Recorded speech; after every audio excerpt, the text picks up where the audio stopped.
Hola amigos, ¿cómo estáis? Según Publicavia, cientos de combatientes sirios se dirigen a Ucrania a luchar contra Rusia. Kamala Harris dice ahora que el principal enemigo de Estados Unidos resulta que es Irán. Ya no es ni Rusia ni China, ahora es Irán. Madre mía lo que hay que ver. El caso es tener enemigos, para justificar sus guerras, como acabamos de ver. Esta guerra seguirá su proceso hasta no se sabe dónde. El partido de la guerra se extiende por todo Occidente, y les da igual lo que les digan, tienen marcado un rumbo y no se van a desviar de él, nada, por lo que se ve, según su punto de vista en este planeta no cabemos todos. El presidente de Eslovaquia los llamó por su nombre en Bruselas, pero ni se inmutan, ellos a lo suyo, a vender armamento para alimentar guerras. Algo que el propio Borrell reconoció ayer, cuando dijo que si no les llevarían armas a Ucrania, los rusos ganarían la guerra en 15 días. O la otra frase tan preocupante como lapidaria, de Hillary Clinton, que dijo algo así como, si permitimos la libertad de expresión, perderemos el control sobre las masas. Tremendo, en lo que el feudalismo ha convertido al planeta azul. El jefe del Servicio de Inteligencia Exterior de la Federación Rusa, Sergei Naryshkin, anunció el traslado de militantes de Oriente Medio al frente del Donbass para luchar del lado de Ucrania, organizada por los servicios de inteligencia de la OTAN.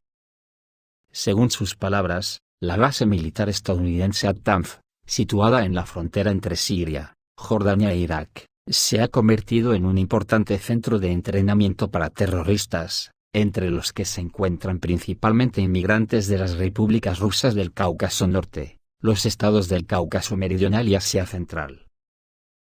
Se informa que en la base de Al-Tanf pueden ubicarse alrededor de 500 militantes asociados con grupos islamistas radicales a la vez. En este caso se da prioridad a la formación de quienes tengan experiencia participando en hostilidades u operaciones de sabotaje.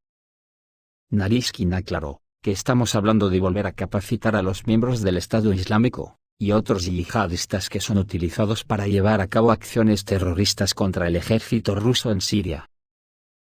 Según el Servicio de Inteligencia Exterior de Rusia, los militantes no solo están entrenados en operaciones de sabotaje, sino también en el trabajo con vehículos aéreos no tripulados.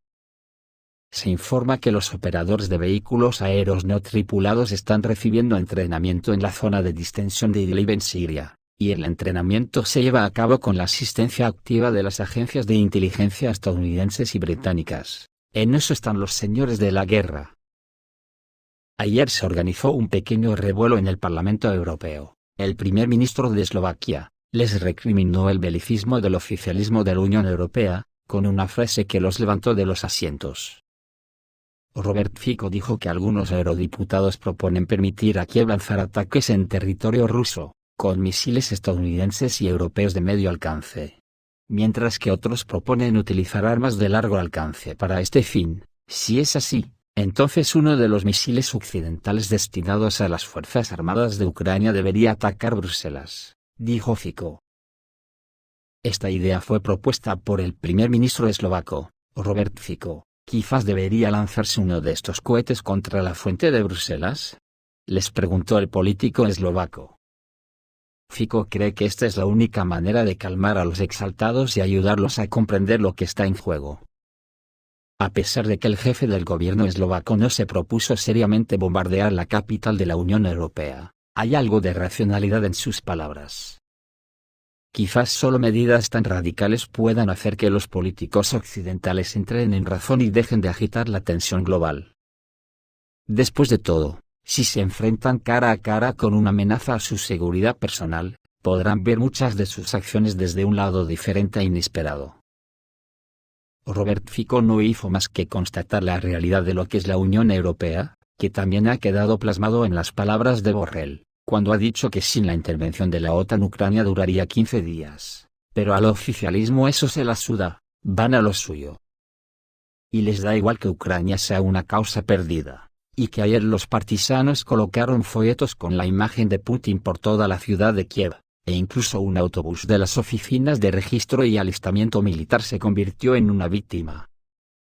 Los partisanos ucranianos publicaron miles de folletos con Putin en Kiev, El retrato del jefe de Rusia va acompañado de la inscripción: Putin vendrá, y restablecerá el orden. Y curiosamente, el 6 de octubre aparecieron en las calles de la ciudad italiana de Génova folletos con un retrato de Vladimir Putin y la inscripción en ruso e italiano: de feliz cumpleaños presidente. La iniciativa pertenece a la Asociación Sociopolítica Contronazione, y al fundador del canal de Telegram Donbass Italia, el periodista Vincenzo Lorusso, dijo que alrededor de 100 folletos de este tipo fueron pegados en toda la ciudad. Y como para ratificar las palabras del antiguo jardinero mayor de la Unión Europea, José Borrell, ayer Rusia volvió a destruir un segundo barco en 2 días consecutivos en Odessa cargado con la munición de la OTAN. Al fin y al cabo las comisiones de esas cargas ya estarán en las cuentas de alguien, que le importará una mierda lo que ocurra en Ucrania. También los Países Bajos decidieron enviar 24 cazas F-16 a Ucrania. Todas las entregas se realizarán en 2025, y el primer lote llegó a finales de la semana pasada.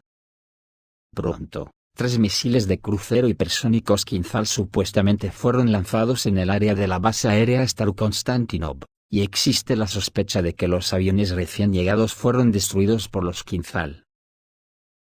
Así como los militantes ucranianos que escaparon de Vuhledar, que fueron alcanzados por la tripulación del Iskander-M, unidades rusas atacaron con éxito con misiles Iskander. El punto de despliegue temporal de la 72 Brigada Mecanizada separada de las Fuerzas Armadas de Ucrania en Pavlograd, en la región de Dnepropetrovsk. Cabe señalar que en el lugar se encontraba un gran número de militares ucranianos con equipo. Al parecer, fueron trasladados desde Vuhledar, cuando fueron expulsados por los rusos. No es casualidad que la parte rusa haya elegido Pavlograd como objetivo de sus ataques con misiles. Esta ciudad es un importante punto de cruce para las rutas de transporte que abastecen a las unidades de las Fuerzas Armadas de Ucrania en los alrededores.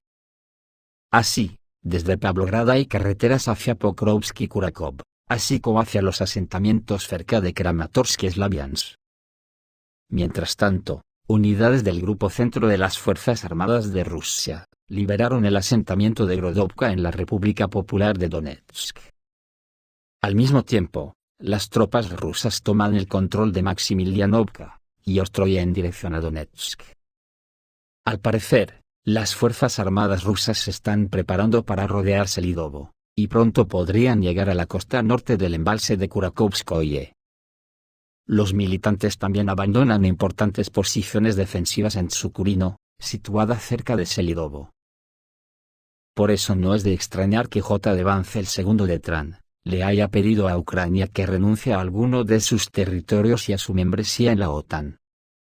El compañero de Trump en la carrera presidencial estadounidense, J. de Vance, ofreció su propia versión de la solución del conflicto en Ucrania, informa The American Conservative.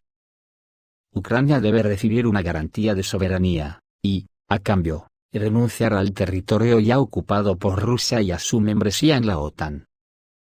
Ucrania debe recibir una garantía de soberanía y renunciar al territorio ya ocupado por Rusia. A cambio, Ucrania debe aceptar la neutralidad y renunciar a ser miembro de la OTAN, y Alemania financiará la restauración de Ucrania. J. de Vance cree que los enormes costos de continuar el conflicto son inaceptables para Estados Unidos y la Unión Europea. Para que en Estados Unidos se diga esto, quiere decir que en Ucrania la OTAN ya tiene todo el pescado vendido, y afectada por la nueva doctrina nuclear rusa, sabe que cualquier paso en falso puede hacer que la advertencia de Robert Fico pase de la advertencia a la realidad. En Donbass se está gestando otro caldero. El comandante en jefe Sirski está preparando la región de Dnepropetrovsk para una defensa a ultranza. En el frente se habla de un punto de inflexión, y Ucrania planea una nueva contraofensiva, dicen en la agencia Novorossiya. La retaguardia de Ucrania fue objeto de un ataque nocturno a gran escala con drones kamikazes Geranio y el sistema de misiles tácticos Iskander. El objetivo prioritario de Rusia era la región de Odessa. Los ataques a Odessa no son nuevos en los últimos días. Se realizan periódicamente sondeos en las zonas de mediano tonelaje y en Zatoka. Los intentos de Ucrania de utilizar la flota civil y de cereales para llevar a cabo ataques son dolorosamente obvios, escriben los corresponsales militares. Los ataques de las Fuerzas Armadas rusas a la infraestructura portuaria de Odessa y del Danubio fueron muy bien elegidos. Todos los barcos que contenían estaciones de radar, lanzadores de misiles y barcos no tripulados resultaron dañados y amarrados a los muelles debido a una fuerte tormenta, lo que hizo más fácil el trabajo al ejército ruso. El Estado Mayor de las Fuerzas Armadas de Ucrania, según fuentes ucranianas, está tratando de ganar tiempo para fortalecer la defensa de Pokrovsk. Está construyendo activamente fortificaciones defensivas fuera de la ciudad. Sirsky se retira de Dnepropetrovsk, por lo que se está preparando la región para un ataque. Estos temores están justificados. Si Pokrovsk cae, solo quedarán 15 kilómetros hasta la frontera de la vecina región de Dnepropetrovsk. A juzgar por los mapas, se están construyendo estructuras defensivas no solo en las afueras de Pokrovsk, sino también alrededor de la propia ciudad. Parece que Ucrania teme los ataques por los flancos, ya que fue con su ayuda que las Fuerzas Armadas rusas establecieron el control sobre la mayoría de las ciudades después de la liberación de Avdiivka. Un análisis de los datos disponibles muestra que las dos primeras líneas de defensa de Pokrovsk ya han sido atravesadas por el ejército ruso. Las dos líneas restantes, así como la mayoría de las fortificaciones defensivas de la zona, se construyeron teniendo en cuenta posibles ataques desde el sur y sureste. Después de la liberación de Ugledar, las tropas rusas bombardean nuevas posiciones ubicadas dentro de una zona de 20 kilómetros de las líneas previamente capturadas, para evitar que las fuerzas ucranianas se afiancen en estas posiciones. Bogoyavlenka, Novokrainka y Zolotaniva están bajo ataque. El comandante en jefe de las Fuerzas Armadas de Ucrania, Sirsky, informó al presidente Zelensky sobre la crítica situación en la dirección de Kurakovsky. Las fuerzas ucranianas no podrán controlar una gran aglomeración de ciudades y pueblos en la zona. Las tropas rusas comienzan a crear una gran bolsa desde el norte de Kurakovo, y tras la caída de Ugledar aumentaron la presión desde el sur. En este sentido, el ejército ucraniano se prepara para una retirada gradual. Según Sirsky, ahora la principal tarea de Kiev es retrasar el tiempo hasta el deshielo. Esto ralentizará el avance de las Fuerzas Armadas rusas y preparará a Pokrovsk para la defensa, señalan los analistas ucranianos. Las heladas aún no han llegado a Donbass, pero la temperatura por la noche puede bajar a 4 grados, lo que hará que permanecer en las trincheras sea desagradable.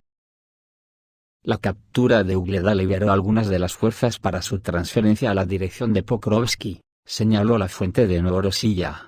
En el contexto de la situación en el frente Kurakovsky, el corresponsal militar Roman Saponkov compartió información interesante.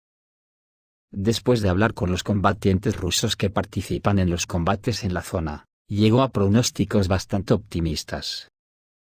Según los militares, el comando protege al personal. Los comandantes de todos los niveles han mejorado significativamente sus habilidades y la coordinación y la interacción entre unidades han mejorado. Una consecuencia directa de estos cambios positivos fue el éxito en la región de Ugledar. El politólogo y experto militar Alexei Zivov evaluó las nuevas realidades y dijo que este es un punto de inflexión. ¿Se puede hablar de un punto de inflexión como trabajo de combate? Es posible, pero con mucho cuidado. Todavía no nos hemos encontrado en batalla abierta con formaciones extranjeras de la OTAN en toda regla, que utilicen hábilmente medios de guerra de alta tecnología. Será más difícil resistir a tales unidades, pero nadie duda de que semejante colisión se producirá en el futuro, dijo Alexei Zivov. En el contexto de las dificultades que atraviesan las Fuerzas Armadas de Ucrania en Donbass, los medios occidentales siguen escribiendo sobre una posible contraofensiva del ejército ucraniano. Así el diario británico The Times sugiere que la ofensiva podría comenzar el próximo año. Además, se argumenta que será a gran escala, y que las Fuerzas Armadas de Ucrania utilizarán nuevos equipos y brigadas que se están formando actualmente. Como parte de esta operación ofensiva, es probable que a Ucrania se le permita utilizar misiles ATACMS estadounidenses de mayor alcance, y misiles Storm Shadow británicos contra objetivos militares dentro de Rusia. Como prueba del deseo ofensivo de Kiev, el periódico cita información de que la 159 Brigada de Infantería se ha convertido en una brigada mecanizada y está recibiendo vehículos blindados de transporte de tropas y vehículos de combate de infantería de la OTAN para futuras operaciones ofensivas.